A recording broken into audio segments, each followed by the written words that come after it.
Hallelujah, praise the Lord. प्रभु की तारीफ हो। सशक्तिमान परमेश्वर से आप सबके सामने खुदा के कलाम को लेकर आने के लिए मदद किया, मैं धन्यवाद करता हूं।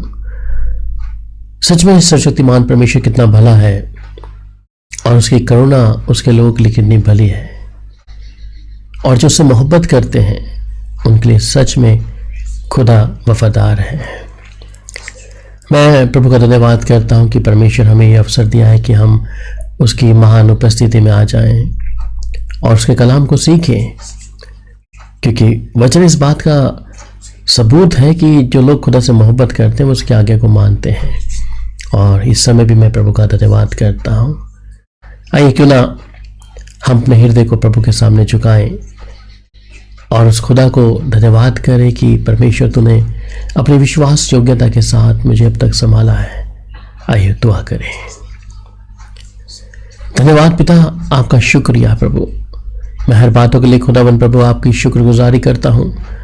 आज सुबह के समय प्रभु तेरे पाक कलाम का अध्ययन करने के लिए खुदावन प्रभु हम इस समय इस YouTube के माध्यम से प्रभु तेरे लोगों के बीच पे हैं। प्रभु हम धन्यवाद करते हैं यहोवा परमेश्वर आपके उपकारों के लिए, आपकी दया के लिए, आपकी करुणा के लिए। इन दिनों में खुदावन प्रभु तेरे कलाम का प्रकाशन तू अपने लोगों को भिन्न भिन्न प्रकार से दे रहा है प्रभु।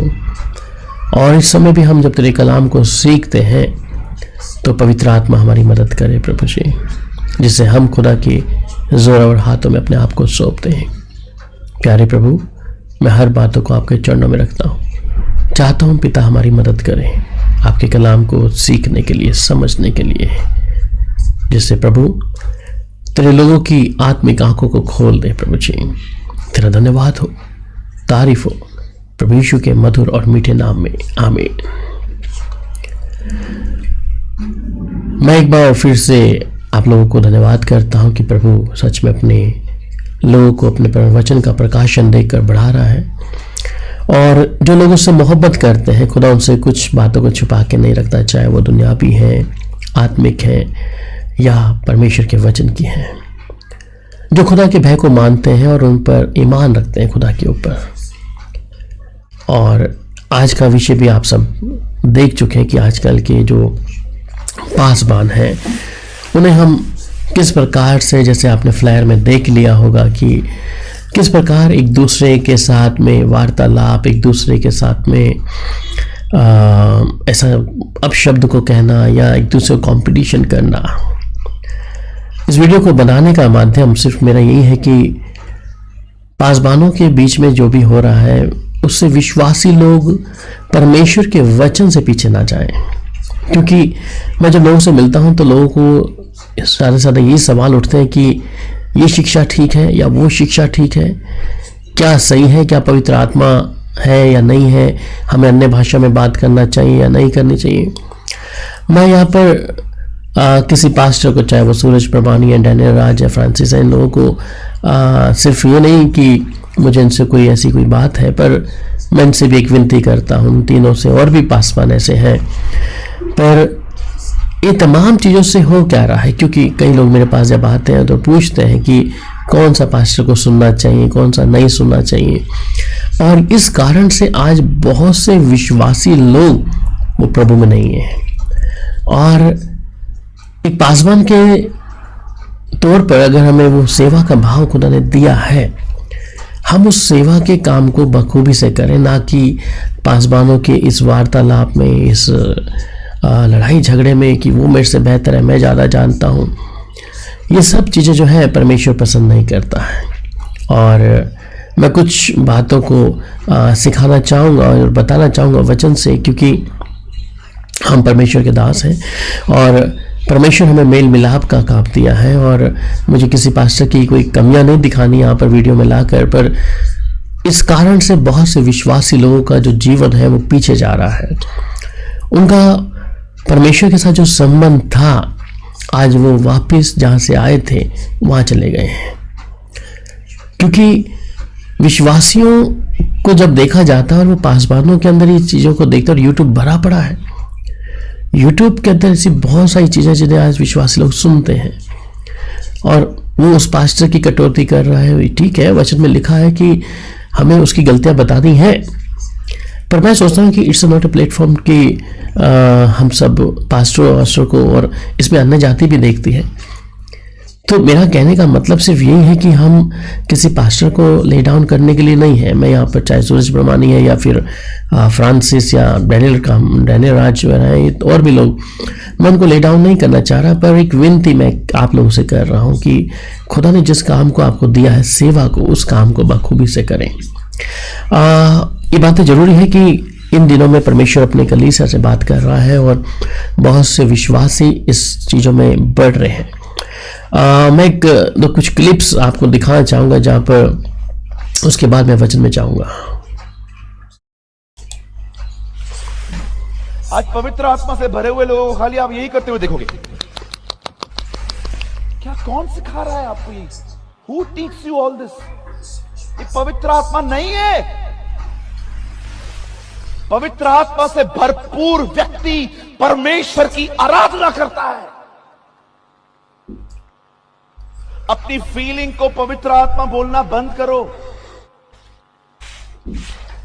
कोई गिर जाता है, उठ के खड़ा हो जाता है, ओ पवित्र आत्मा। वे पवित्र आत्मा नहीं है।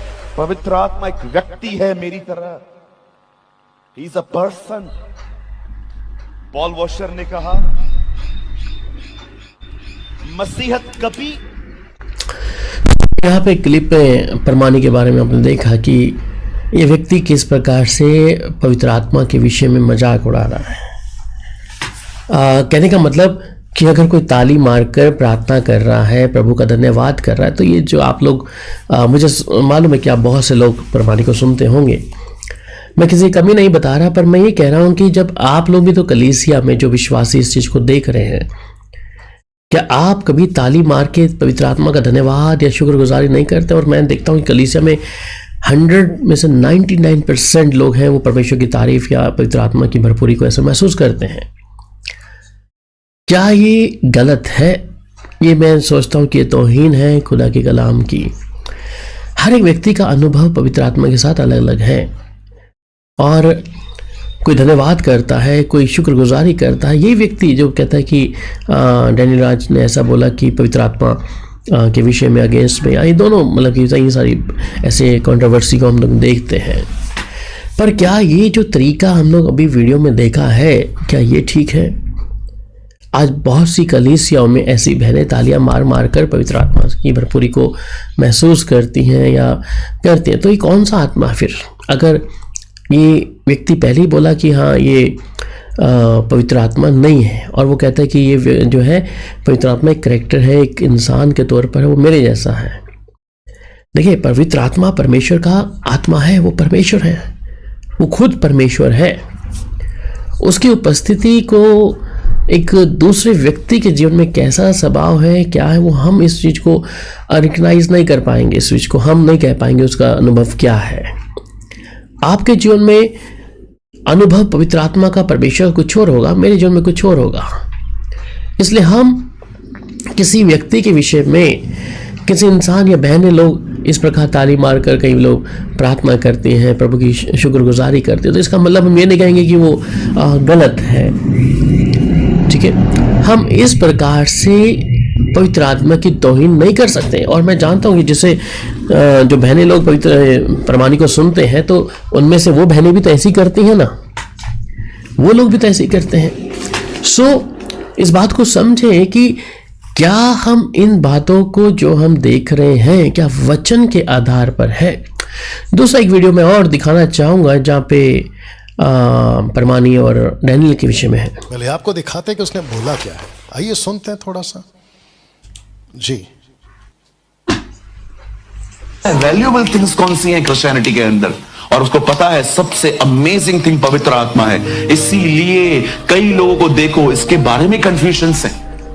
आप अन्य भाषा बोल के देखो, आपको ख्याल आएंगे बनकर कुछ भी नहीं है। आप देखिए उसने ऐसे लोगों को खड़ा कर दिया है जो बकायदा अन्य भाषा कैंसिल कर देते हैं कि अन्य भाषा है ही नहीं। याद रखना, जो वैल्यूएबल होगा उसी को डिस्ट्रॉय करने की कोशिश की जाती है। आत्मिक वरदानों की भी धुन में रहो, विशेष करके यह कि भविष्यवाणी करो। इस वचन से मुझे ओपन चैलेंज है, मुझे गलत साबित करके बताओ कि यहां अन्य भाषा कहां है।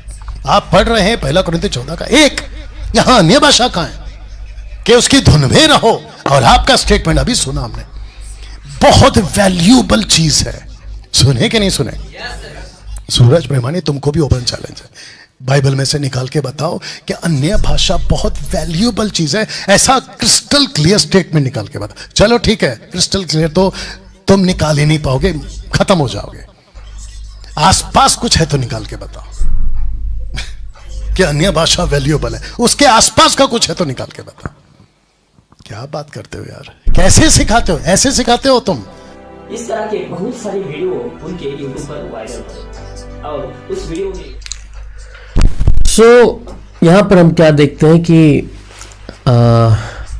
दोनों के दोनों आपस में क्या है, परमानी और डैनियल राज, ये सब लोग क्या है एक आपस में, पर इनको सुनने वाले लोग वो किधर जा रहे हैं, उनका स्वभाव क्या हो रहा होगा, ये इसमें विश्वासी व्यक्ति के जीवन में क्या हो रहा होगा।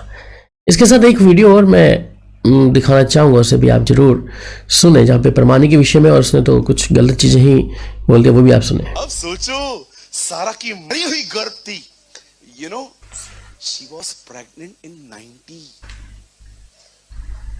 90 इयर्स की थी वो। आपको पता है उसे बच्चा हुआ कैसे? एक्चुअली मैं आपको बताऊं हुआ कैसे। आप पढ़ के देखिए, इब्राहिम अबीमेलेक के घर में गया, वहां पर किसी औरत का बच्चा नहीं होता था। जब परमेश्वर ने कहा, जब अबीमेलेक ने कहा मेरे घर की औरतों के लिए प्रार्थना कर, और वो उनके लिए प्रार्थना कर रहा था कि इन्हें बच्चे हो, उधर सारा भी खड़ी थी। वो सेम अनॉइंटिंग जो उनके ऊपर आई थी, वो सेम अनॉइंटिंग सारा के ऊपर भी आई थी। उसके बाद लिखा है वो प्रेग्नेंट हुई। पवित्र शास्त्र की गलत व्याख्या किस प्रकार से करना चाहिए, इसका एक उत्तम उदाहरण सूरज प्रेमानी यहाँ पर पेश करते हैं। बाइबल को ठीक से न पढ़ना और संदर्भ के साथ न पढ़ने का ये परिणाम है। वे कहते हैं कि अब्राहम ने जब अबीमेलेक, उसकी पत्नी और उसके दासियों के लिए प्रार्थना की, तब साराई भी वहां पर खड़ी थी, इसीलिए उसकी कोख खुली और वह पुत्र को जन्म पाई। लेकिन जब हम बाइबल पढ़ते हैं, चित्र हमें कुछ अलग ही दिखाई देता है। पवित्र शास्त्र जब हम पढ़ते हैं, हमें पता चलता है कि जब अब्राहम को परमेश्वर ने बुलाहट दी, तभी उसे ये अभिवचन दिया गया कि सारा के द्वारा उसे एक पुत्र उत्पन्न होगा, जिसको परमेश्वर जो है एक राष्ट्र के रूप में, विशाल राष्ट्र के रूप में खड़ा करेगा। साथ ही साथ जब हम पढ़ते हैं, जब अब्राहम 99 साल का हुआ, तब उसके पास आया और उसे इस बात को उसने बताया। आइए हम पढ़ेंगे उस वचन को, उत्पत्ति 18 अध्याय 14 वचन। क्या यहोवा के लिए कोई काम कठिन है? नियत समय में अर्थात वसंत ऋतु में मैं तेरे पास फिर आऊंगा और सारा के पुत्र उत्पन्न होगा। उसके बाद अब्राहम जो है अबीमेलेक के पास गया, और वहां पर हम पाते हैं कि सारा के कारण उसकी पत्नी और दासियों की जो कोख है बंद हो चुकी थी, और इसीलिए उसने विनती की कि अब्राहम प्रार्थना करे। और उस वचन में हम पढ़ते, तब इब्राहिम ने यहोवा से प्रार्थना की और यहोवा ने अबीमेलेक और उसकी पत्नी और दासियों को चंगा किया और वे जनने लगे। यहाँ पर हम स्पष्ट रीति से देखते हैं कि सारा का यहाँ पर किसी प्रकार का उल्लेख नहीं है कि वह भी उसकी कोख खुली या वो वहां पर खड़ी थी या किस प्रकार से। वचन केवल अबीमेलेक, उसकी पत्नी और उनके दासियों के बारे में ही बातें करता है। और फिर उसके बाद हम 21वें अध्याय में आते हैं और पहले ही वचन में हम पढ़ते हैं, सो यहोवा ने जैसा कहा था, अर्थात जैसे परमेश्वर ने अब्राहम से वादा किया था, वैसा ही सारा की सुधि लेके उसके साथ अपने वचन के अनुसार किया।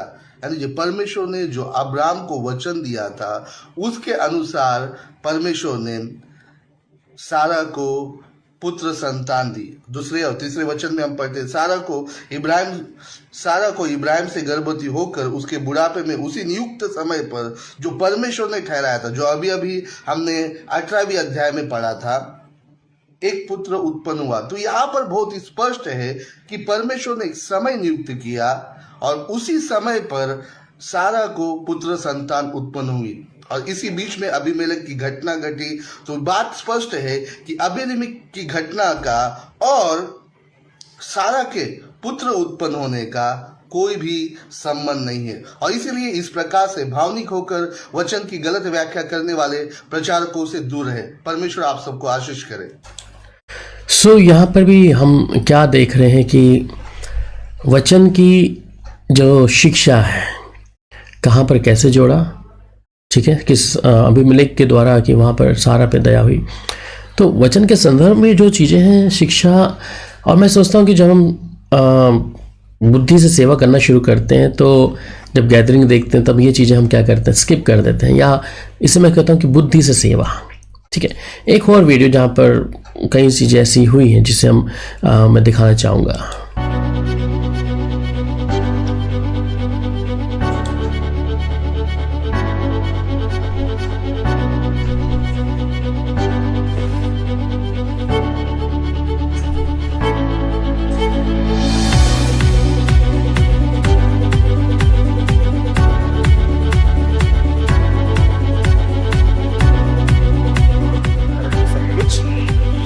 कभी ओनली जीसस वाले मिलेंगे ना आपको, जो बोलते हैं यीशु के नाम का ही बपतिस्मा लो, तो उनसे पूछो कहां लिखा है, तो बोलेंगे प्रेरितों के काम में।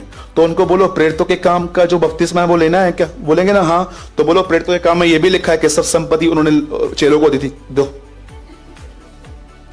फिर बोलेंगे मैं तो वेट करता हूं ये लोग कभी मुझसे बात करने के लिए आएंगे, मैं तो वेट करता हूं ये लोग कभी मुझसे बात करने के लिए आएंगे, मैं तो वेट करता हूं ये लोग कभी मुझसे बात करने के लिए आएंगे, मैं तो वेट करता हूं ये लोग कभी मुझसे बात करने के लिए आएंगे। इतनी सारी रेफरेंसेस इकट्ठे करके मैंने रखे, आओ बैठो बात करूंगा मैं तुमसे। इतनी सारी रेफरेंसेस इकट्ठे करके मैंने रखे, आओ बैठो बात करूंगा मैं तुमसे। इतनी सारी रेफरेंसेस इकट्ठे करके मैंने रखे, आओ बैठो बात करूंगा मैं तुमसे।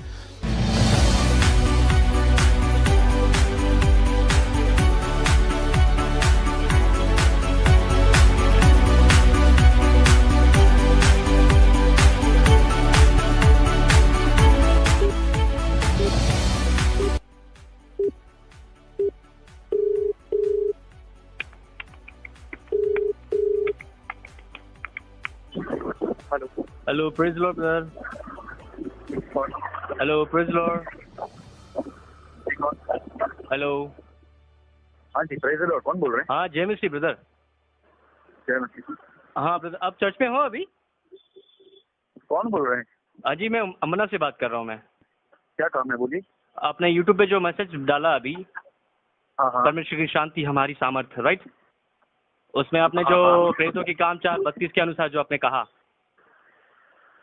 आपने रेफरेंस लेके बैठे हैं ना, आपने कहा कि यूट्यूब में।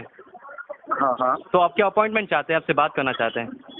अभी तो ये 2 हफ्ते तो मेरे पास काम है सर, मेरे फ्लैट का काम चालू है। जी जी। 2 हफ्ते के बाद मैं खुद ही इस नंबर से आपको कॉल करूंगा। Okay okay okay ji sir. Okay, thank you, God bless you, bye. या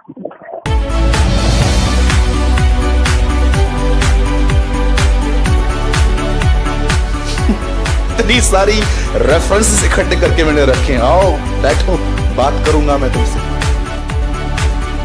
मैं तो वेट करता हूं ये लोग कभी मुझसे बात करने के लिए आएंगे।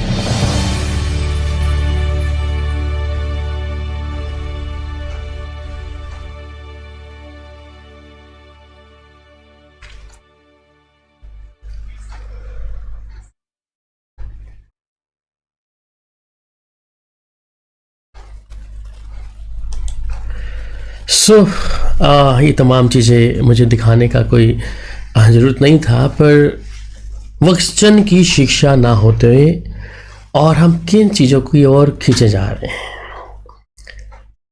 इन सब बातों से हमें मिलेगा क्या? परंतु मैं सोचता हूँ कि एक विश्वासी का जीवन परमेश्वर की राह से पीछे चला जाएगा। हम किस शिक्षाओं को सुन रहे हैं, क्या हम सुन रहे हैं क्या? और कई लोग तो हम लोग देखते हैं कि जैसे हमने डैनियल का देखा कि पवित्र आत्मा है के विषय में अन्य भाषा में प्रार्थना नहीं है, कहाँ लिखा है, ये तमाम चीज़ें हैं। मैं सोचता हूँ कि मेरे पास और आपके पास तो वचन है। ये लोग ज़्यादा समय इन चीज़ों में लगाते हैं। अगर ये कलाम को बांटने के लिए, सुसमाचार बांटने के लिए काम लगाए तो कितना बेहतर है। और YouTube एक ऐसा माध्यम जहाँ पर बहुत से लोग, हजारों अरबों लोग सुनते हैं।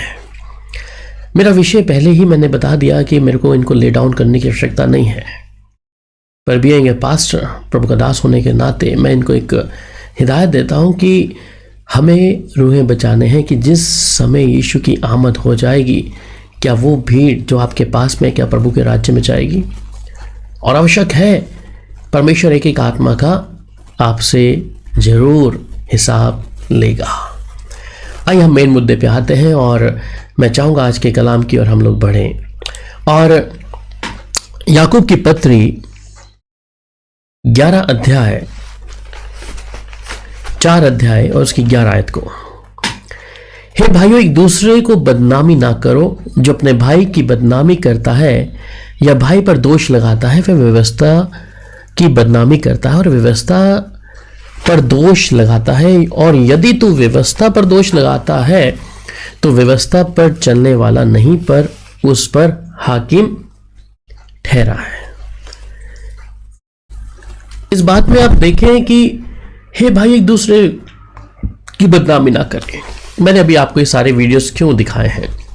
मुझे ये नहीं कि मुझे सूरज परमानी से कोई बैर है। Is our beloved brother in Christ, brother Daniel Kamaraj, you are so my beloved, and so many ऐसे बहुत से प्रचारक एक मसीह में, क्योंकि भजन 133 में कहता है कि जब भाई लोग आपस में मिलते हैं, क्या ही सुहावनी बात है। मैं सिर्फ आप लोगों को इसलिए वचन दे रहा हूं, इससे विश्वासी लोगों का जीवन, परमेश्वर के साथ में चलने वाले लोगों का जीवन को हम कहीं भटका तो नहीं रहे। कहीं हम उन्हें परमेश्वर के राज्य में लाते लाते हमारी अपनी वार्तालाप में कि हम बेहतर हैं, वो बेहतर है, तो हम कहीं ना कहीं विश्वासियों को परमेश्वर के वचन से उन्हें बहुत दूर कर रहे हैं। अगर हम प्रभु के दास हैं, जिस प्रभु ने हमें सेवा के लिए चुना है, तो इसलिए हम किसी भी व्यक्ति या पासवान को, ये मैं नहीं कहता कि हम गलती ना बताएं। अगर भाई की गलती में बता सकते हैं, भाई आपकी गलती है, पर यहां पर हम कुछ और ही देख रहे हैं कि शिक्षा भी बदल गई है। पवित्र आत्मा को जिस प्रकार मजाक में उड़ाया जाता है, तालियां बजा बजा कर, जिससे बहन लोग ज़्यादा करती हैं, मुझे मालूम है, और वही बहनें लोग इसके ज़्यादा वचन को सुनती हैं। या फिर अन्य भाषा में बात करने वाले भाई डैनियल राज, ठीक है। तो ऐसी बहुत सारी चीज़ों को हम लोग देखते हैं। मेरा किसी को हर्ट करने का मतलब नहीं है, पर जिस सेवा के लिए परमेश्वर ने आपको और मुझे बुलाया, इसलिए वो क्या कह रहा है कि हे भाई, एक दूसरे को बदनामी ना करो। हम कहीं एक दूसरे को अपनी बुद्धि का समझ सारा लेके कि हम बेहतर जानते हैं और हम ही बेहतर हैं, तो हम कहीं इन बातों से हम दूसरे व्यक्ति, जब आप पासवानों को आपस में लड़ते झगड़ते, आपको इन वार्तालापों को देखेंगे, क्या वो व्यक्ति परमेश्वर के वचन में बना रहेगा? मैं कहता हूं नहीं। ऐसा व्यक्ति एक कहता है कि पवित्र आत्मा को ताली बजाकर हम प्रार्थना नहीं करने, एक कहता है कि अन्य भाषा में बात नहीं करना, पर वचन क्या कहता है? मैं उस संदर्भ में नहीं आऊंगा, पर मेरा जो मुख्य कारण था कि आज मैं लोगों को इस बारे में बताऊं कि परमेश्वर का कलाम जो आपके हाथों में दिया गया है, आप उसको जाने, उस वचन को पहचाने जो यहोवा परमेश्वर की ओर से हमें आता है। वहीं पर फिर मैं कुछ और आयतों में जाऊंगा। लूका की इंजील को जब पढ़ते हैं, उसके 12 अध्याय 57 आयत में, तुम आप ही निर्णय क्यों नहीं कर लेते कि उचित क्या है? सो हम आप ही निर्णय क्यों ना कर लें कि क्या उचित है, क्या नहीं उचित है? जब हम सोचते हैं कि हम बेहतर हैं, हम सब कुछ जानते हैं, वचन जानते हैं, तो भाई फिर आप एक दूसरे को मंच के ऊपर लाकर बात करें ना।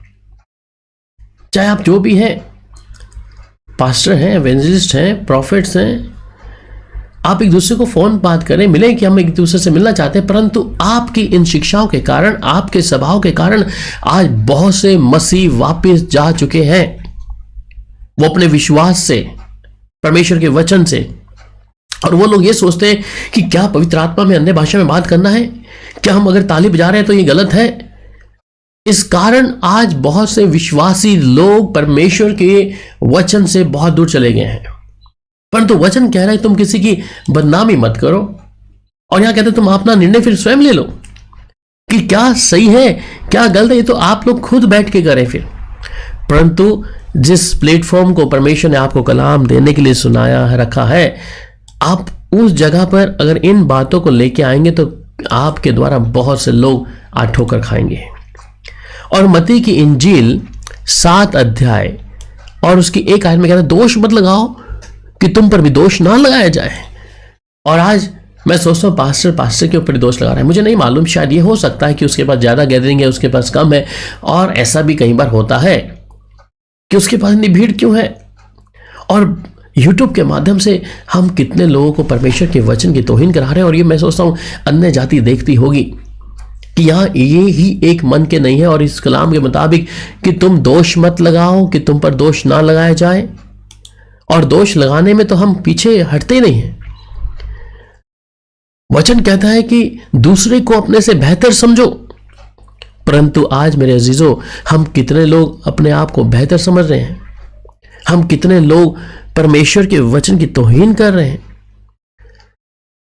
इसलिए आपको सही निर्णय लेना पड़ेगा मेरे अजीजों, मेरे विश्वासी जो परमेश्वर के लोग हैं। अगर वो ऐसी शिक्षाओं में फंस गए हैं तो आज ही आपको निर्णय लेना पड़ेगा कि आप कहां पर हैं, किस जगह पर हैं, कौन सी शिक्षा में आप आज जी रहे हैं। ये आपको आज निर्णय लेना पड़ेगा, अन्यथा आपके लिए तो फिर स्वर्ग के दरवाजे बंद ही हैं। क्योंकि जहां सिखाने वाला जिस शिक्षा का प्रचार कर रहा है, वहां पर सिखाने वाले के साथ में वो भीड़ भी वहीं पे होगी। और वचन को जब हम और भी गंभीरता से पढ़ते हैं, वहां पर याकूब 2 अध्याय उसकी 4 में, तो क्या तुम आपस में भेदभाव ना किया और बुरे विचार से न्याय करने वाले ना ठहरे। और इनकी लैंग्वेज देखें आप, ये जो प्रचारक ये हैं इनकी लैंग्वेज देखें। कहता तुमने आपस में भेदभाव नहीं किया। अगर तुम प्रभु के लोग हो तो क्यों भेदभाव है?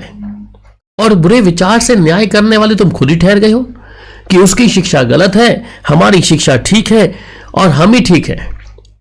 ये परमेश्वर पसंद नहीं करता है आज सुनने वाले इस बात को, परंतु नुकसान है विश्वासियों का जो परमेश्वर के वचन की तौहीन को देखते हुए भी आंखें बंद कर लेते हैं।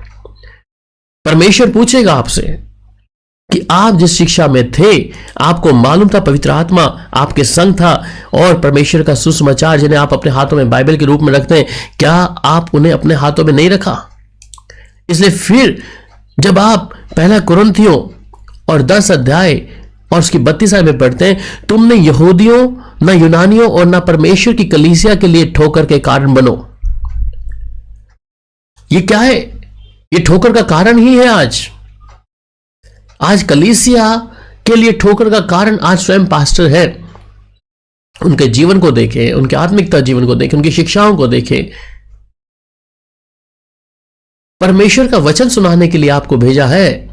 वो न्याय करने का काम तो परमेश्वर का, हम किसी के बारे में न्याय नहीं कर रहे। गलती बताना अच्छी बात है, बताएं, उसमें कोई गलत नहीं है। पर वो बेहतर है या मैं बेहतर हूं, ये मुझे न्याय करना नहीं है। आप जिस वचन में उसमें तो रहे ना।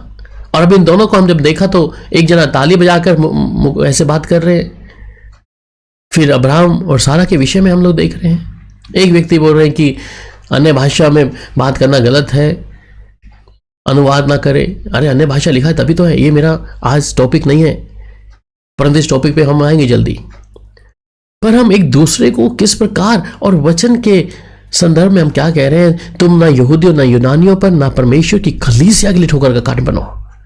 आपको परमेश्वर ने चुना है परमेश्वर की सेवा करने के लिए, लोगों को परमेश्वर का सुसमाचार सुनाने के लिए, परंतु आज आप लोग ही इन लोगों के लिए ठोकर का कारण बने। हम अपने जीवन के द्वारा किस प्रकार, हमारी कौन सी बात के कारण, शायद आपको इस चीज का अंदाजा ना होगा कि आज कितने लोग ऐसे प्रचारकों को सुनकर उनके आत्मिक जीवन खत्म हो गया है। जो आत्मा की भरपूरी उनके अंदर थी, उससे भी आज वो खाली हो गया है।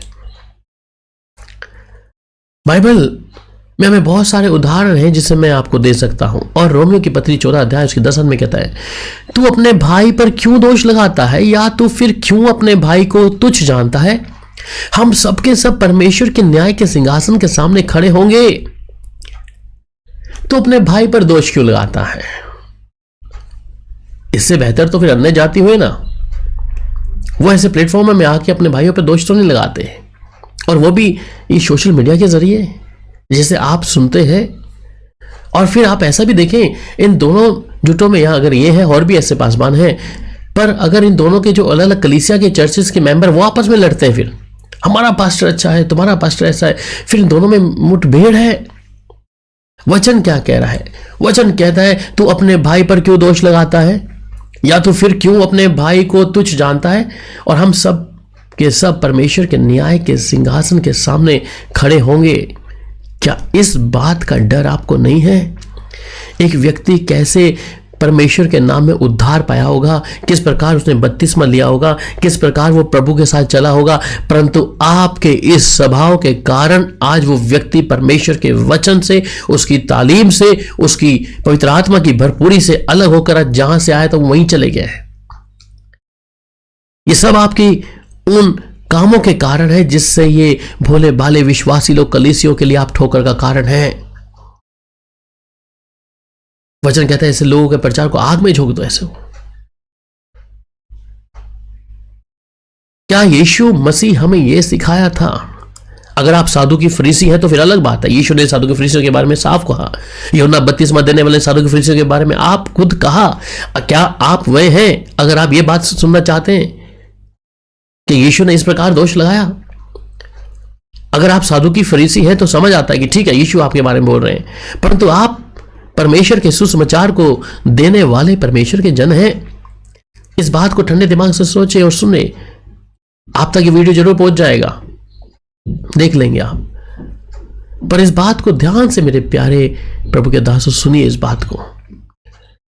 मैंने ऐसे लोगों को देखा है जो आज भटक गए हैं, जो परमेश्वर के वचन को आज उन्होंने छोड़ दिया है सिर्फ कारण यही देखकर। ऐसे लोगों को जब मैं मिलता हूं वो कहते हैं हम प्रभु में नहीं हैं। कुछ समय पहले मैं एक ऐसी व्यक्ति को मिला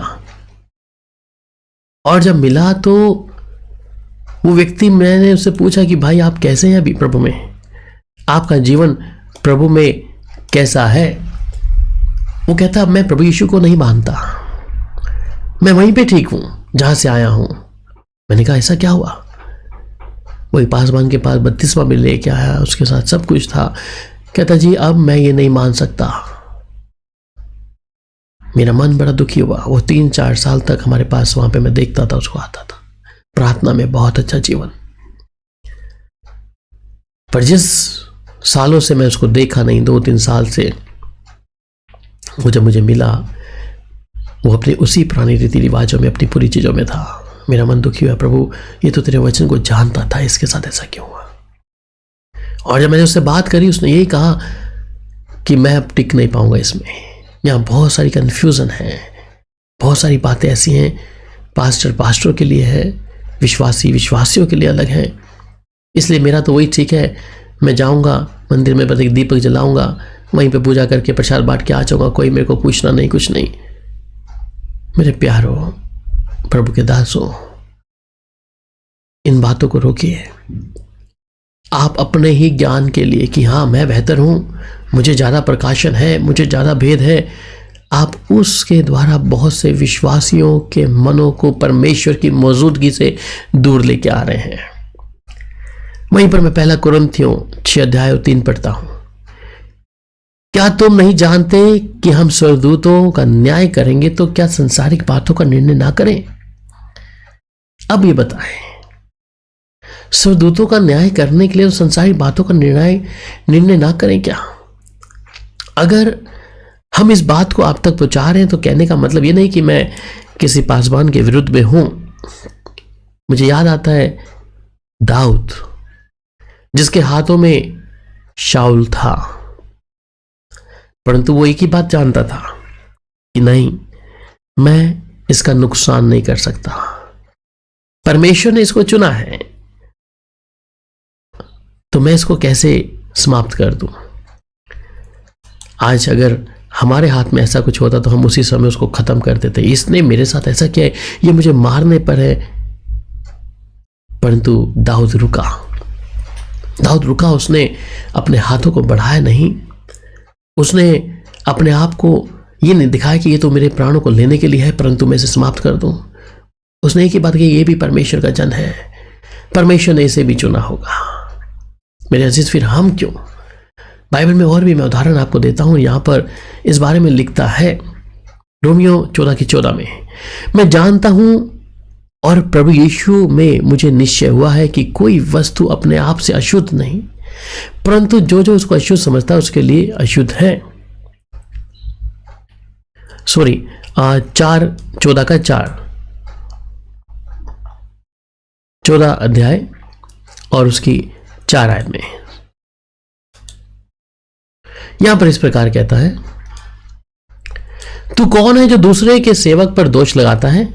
उसका स्थिर रहना या गिर जाना उसके स्वामी ही से संबंध रखता है, वरन वह स्थिर ही कर दिया जाएगा क्योंकि प्रभु उसे स्थिर रख सकता है। तू कौन है जो दूसरे के सेवक पर दोष लगाता है? अब सेवक कौन है?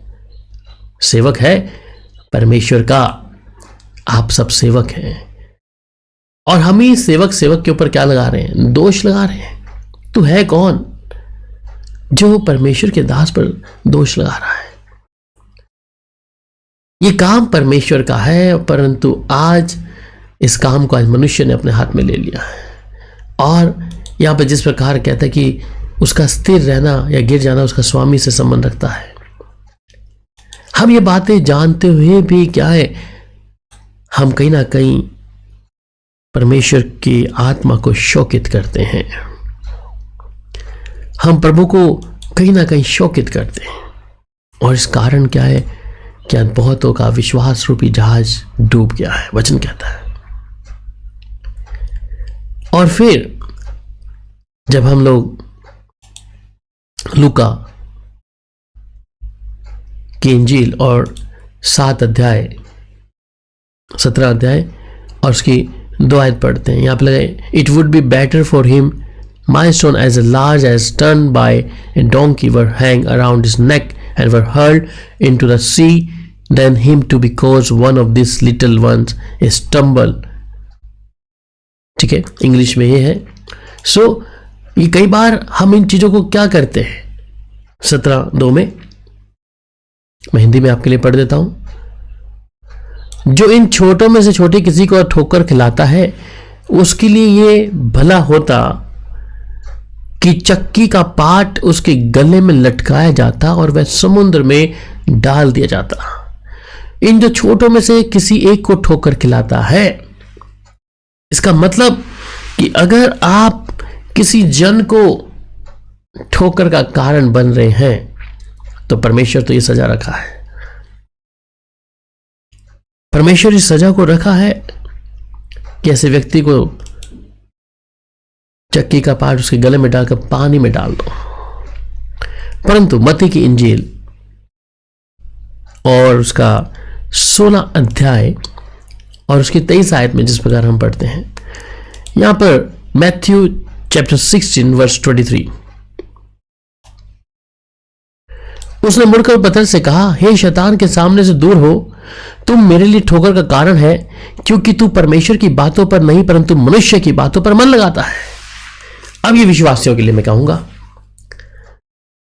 कि तुम क्या हो, परमेश्वर की बातों पर नहीं परंतु मनुष्य की बातों पर मन लगाते हो। इसलिए ऐसा कई बार हमें देखा गया है कि जब कोई पासवान वचन की गलत शिक्षा देता है, परंतु उसकी कलीसिया के लोग क्या कहते हैं, हमारा पास्टर ही ठीक है। अब हम अब्राहम और सारा के विषय में पढ़ रहे, देखा आपको ने वीडियो जिसमें वचन को ही अलग पलट दिया। और ऐसे विश्वासी लोग क्या कहेंगे, हाँ जी हमारा पास्टर सबसे बेहतर है। वो इस बात को क्यों नहीं समझते कि वचन क्या कह रहा है यहां पर, क्योंकि तू परमेश्वर की बातों पर नहीं, जो वचन में उसको नहीं, परंतु जो तेरा पास्टर कह रहा है वो ठीक है, तो परंतु मनुष्य की बातों पर मन लगाता है। तो गलती किसकी है? मनुष्य की। जो वचन आपके सामने दिया गया है आपको पढ़ने के लिए, आप उसे ना समझकर ना पढ़कर आप क्या कर रहे हैं, आपने उस पास्टर की इमेज बना लिया है, एक आइडल। इट्स आइडल वर्शिप, मैं कहूंगा आइडल वर्शिप। ये मूर्ति पूजा है, क्योंकि वचन हमें सिखाता क्या है कि हम वचन को पढ़ें। और फिर मैं बाइबल में और भी मत्ती की इंजील 18 अध्याय और उसकी 7 आयत को पढ़ूंगा। ठोकरों के कारण संसार पर हाय, ठोकरों का लगना अवश्य है, पर हाय उस मनुष्य पर जिसके द्वारा ठोकर लगती है। तो ठोकर का कारण जो है वो उन पर हाय, ठोकरों का लगना अवश्य है। परंतु इस बात को ध्यान दें मेरे प्रभु के दासों कि जिनके द्वारा ठोकर लगती है, वचन क्या कह रहा है यहां पर कि उस मनुष्य पर हाय। अगर आपके द्वारा ऐसी ठोकर लग रही है, कितने विश्वासी लोग वचन को छोड़कर वो अपने वापस उस स्थान पर चले गए जहां से आए थे, तो आप एक मुख्य कारण है, आप मुख्य कारण है। इस बात को ध्यान दें। और परमेश्वर न्याय के दिन आपके साथ क्या करेगा, क्या करेगा उस दिन परमेश्वर, इस बात का अंदाजा शायद आपको नहीं होगा। एक व्यक्ति अपने परिवार से लड़ झड़कर, एक व्यक्ति अपने परिवार की हर चीजों को छोड़कर, दुनियावी चीजों को छोड़कर वो प्रभु के पीछे चलने लगा है। परंतु प्रभु के पीछे चलते चलते कुछ आप जैसे ऐसे पासबान गलत शिक्षाओं को, एक दूसरे को ऊंचा नीचा उठाना, दोष लगाना, ये सब चीजें आप खुले आम प्रचार करते हैं। इन चीजों के विषय में अगर यही प्रचार आप परमेश्वर की पवित्र आत्मा के या परमेश्वर के वचन के अनुसार किया होता कि बहुत सी आत्माएं बचती। पौलुस पत्रस से लोगों ने जब प्रचार किया, कितने लोग उसी दिन बपतिस्मा लेते थे, हजारों अरबों लोग उसी दिन आकर क्या प्रभु के पीछे चलना शुरू कर देते थे। परंतु आपकी इन शिक्षाओं के कारण कितने लोग प्रभु में आए हैं। परंतु आप विश्वासियों के मन में जेलस पैदा कर रहे हैं, वो परमेश्वर की शिक्षाओं से आप उन्हें पीछे करके जा रहे हैं। इसका जवाब तो आपको देना पड़ेगा। इसलिए वचन ने साफ तौर पे कह दिया कि हाय उस पर मनुष्य पर जिसके द्वारा ठोकर लगती है। और अगर आपके द्वारा ऐसी बात घट रही है तो you are the responsible for that, और उसका हिसाब परमेश्वर के सामने आपको देना होगा हर हाल में, क्योंकि आप एक ठोकर का कारण है उस कलीसिया के, उस लोगों के लिए। परंतु जो अंधभक्त हैं वो आपको ही ठीक कहेंगे कि हमारा पास्टर ठीक है। वचन को देखें, वचन तोलें, वचन किस बारे विषय में कह रहा है। ठीक है, गलतियां होती हैं एक मनुष्य से, पर इसका कारण यह नहीं कि आप उस गलतियों का पुतला बन जाएं और आप अपनी इच्छा से उन बातों में बने रहें। वहीं पर मैं पहला कुरिन्थियों 8 अध्याय और उसकी 9 आयत को भी पढ़ूंगा। यहां पर इस प्रकार कहता है, परंतु सावधान ऐसा ना हो कि तुम्हारी यह स्वतंत्रता कई निर्बलों के लिए ठोकर का कारण हो जाए। तो प्रभु के दासों, यह स्वतंत्रता प्रभु ने आपको दी है कि आप प्रचार कर सकते हैं। आपकी स्वतंत्रता, आप किसी भी पास्टर को उठाकर किसी के विषय में ये बातें बोल देंगे या खुद को आपस में एक दूसरे को झगड़ालू चीजों को आप दिखाएंगे। परंतु इस बात का ध्यान दें, यहां पे साफ कह रहा है, परंतु सावधान ऐसा ना हो कि तुम्हारी यह स्वतंत्रता कई निर्बलों के लिए ठोकर का कारण हो जाए। जो एक दूध पीते हुए विश्वासी थे, आपने उनके लिए एक ठोकर का कारण बन गए। आप उनके लिए एक ऐसा ठोकर कि वो फिर से प्रभु को विश्वास नहीं कर पाएंगे। क्या यह बात आपको समझ आ रही है? अगर आप परमेश्वर के दास हैं तो सुसमाचार पर ध्यान लगाएं। आप क्यों किसी व्यक्ति को, जो बातें वचन में नहीं है, उन वचनों को अगर आप डालेंगे तो परमेश्वर माफ नहीं करेंगे। इसलिए हमारा परमेश्वर के साथ में संबंध, प्रभु के साथ चलना मेरे लिए कितना आवश्यक है। हम परमेश्वर के साथ चलने वाले लोग हैं। वहां पे एक आयत और मैं पढ़ देता हूं जिसे आपको समझ आएगा। मुंह देखा न्याय ना करो, परंतु ठीक ठीक न्याय करो। अब न्याय करने का काम भी क्या है, हम लोगों ने ले लिया है कि हम न्याय करेंगे, परंतु ठीक ठीक न्याय करो। मेरे अजीजों, हमारे जीवन में हम कई बातों को इस समय देख रहे हैं। सुसमाचार की ओर मन ना लगाते आज लोगों का मन कहीं और जा रहा है। पर ध्यान दें इस बात की ओर, परमेश्वर एक ही बात का हिसाब लेगा। सिखाने वाला तो सबसे ज्यादा दोषी ठहरेगा अगर उसने परमेश्वर के वचन की ओर वैसा ध्यान नहीं दिया। तो हम शिक्षा क्या दे रहे हैं, आपका काम क्या होना, और आपने काम से भटक रहे हो। यही शैतान की सबसे बड़ी चाल है कि आप पासवानों को वो इधर उधर एक दूसरे के लड़ाई झगड़े में, ये गलत शिक्षा है, वो गलत शिक्षा है, वो पवित्र आत्मा को नहीं मानता, ये पवित्र आत्मा को ताली बजा बजा कर ऐसे बोल रहा है ये पवित्र आत्मा नहीं है। एक व्यक्ति बोलता अन्य भाषा नहीं है। वचन क्या कहता है। इसलिए मैं सोचता हूँ कि प्रभु ने आपको सुसमाचार, खुदा का कलाम आपके हाथों में रखा है। इसलिए प्रभु ने आज कलाम सिर्फ पास्टर के हाथ में नहीं है, वो कलाम परमेश्वर ने आज हर एक विश्वासी के हाथ में दे दिया कि वो पढ़ें।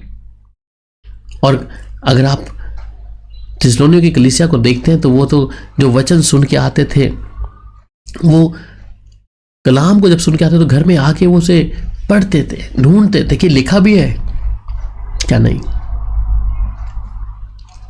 इस बात को थोड़ा आप ध्यान दें। पर मैं विश्वासियों के लिए इस समय बात कर रहा हूं, आपके लिए जितने विश्वासी इस समय सुन रहे हैं या देख रहे हैं। मैं किसी के लिए दोष नहीं लगाया, ना डैली राज पर, ना परमानी के ऊपर, ना किसी और के ऊपर। वचन आपके पास में है, वचन की शिक्षा जो वचन में लिखा है आप उसे माने। जो पवित्र आत्मा का निरादर करते हैं, जो पवित्र आत्मा का मजाक उड़ाते हैं या अन्य भाषा के विषय में, कि वचन तो कहता है अन्य भाषा में बात करने के लिए मना मत करो, हम उसकी ओर ध्यान ना दें। हम अपनी पवित्रता के साथ में प्रभु के वचन की ओर ध्यान दें। आप जिधर हैं उधर प्रभु के वचन की ओर। मैं सोचता हूं कि जहर खाने से अच्छा है कि आप भूखे रह जाएं। मैं हमेशा कलीसिया में इस बात को बोलता हूं, वो जो गलत शिक्षाएं आप सुन रहे हैं वहां रहते हुए भी परमेश्वर एक दिन आपसे भी उसका हिसाब लेगा। और ये वचन जो आज इस शिक्षा को आप सुन रहे हैं, इन तमाम चीज़ों को मैं दिखाने के लिए बताया है, ये होते भी, सीखते भी, समझते भी अगर आप उधर से नहीं निकले तो एक दिन आपको ये भारी नुकसान का फ़ायदा उठाना पड़ेगा अपने जीवन में। मैंने बोला भारी नुकसान का फ़ायदा, क्योंकि आप फ़ायदा देख रहे हैं परंतु उसमें नुकसान होगा। इसलिए आपके हाथों में कलाम है, पवित्र आत्मा परमेश्वर से मांगे कि प्रभु मुझे इस बात की समझ और बुद्धि दे कि मैं इसे समझ सकूं। गलत शिक्षा में है, गलत चर्चेज में है, वहाँ से अलग हो जाए, अलग हो जाए। क्योंकि कलाम कहता है कि ऐसा न हो कि जो मेरा क्रोध मैं उन कलीसियाओं पर उंडेलने पर हूँ, कहीं तुम पर भी ऐसा करूँ। इसलिए वहाँ से निकलो। इसलिए प्रभु की शिक्षा में बढ़ें, प्रभु के सुसमाचार पर विश्वास करें। और दूसरी बात मैं पासवानों के लिए कि आप एक दूसरे पर दोष ना लगाएं। अगर दोष लगाना ही है या बात करना, उनसे आपस में मिलें और एक दूसरे को खुल्लम खुल्ला। आप जब लोग अन्य जाति देखती हैं, विश्वासी देखते हैं, बहुत से विश्वासी प्रभु के वचन से पीछे जाते हैं और ये कारण है हम ठोकर का कारण हो गए। इसलिए प्रभु आपको समझ और बुद्धि दे। आइए प्रार्थना करें। प्यारे पिता, आपका धन्यवाद आपकी दया के लिए, आपकी करुणा के लिए प्रभु। जिन लोगों ने प्रभु आज के इस कलाम को सुना, देखा, प्रभु होने पाए, प्रभु आप उनसे बातचीत करें। तेरे दासों को भी प्रभु मैं तेरे हाथों में सौंपता हूँ। उन्हें आत्मा बचाने का बोझ दे प्रभु, ना कि ठोकर खिलाने का। जो शिक्षा में आगे बढ़ जाता है उसके पास ना पिता है, ना पुत्र है, ना पवित्र आत्मा।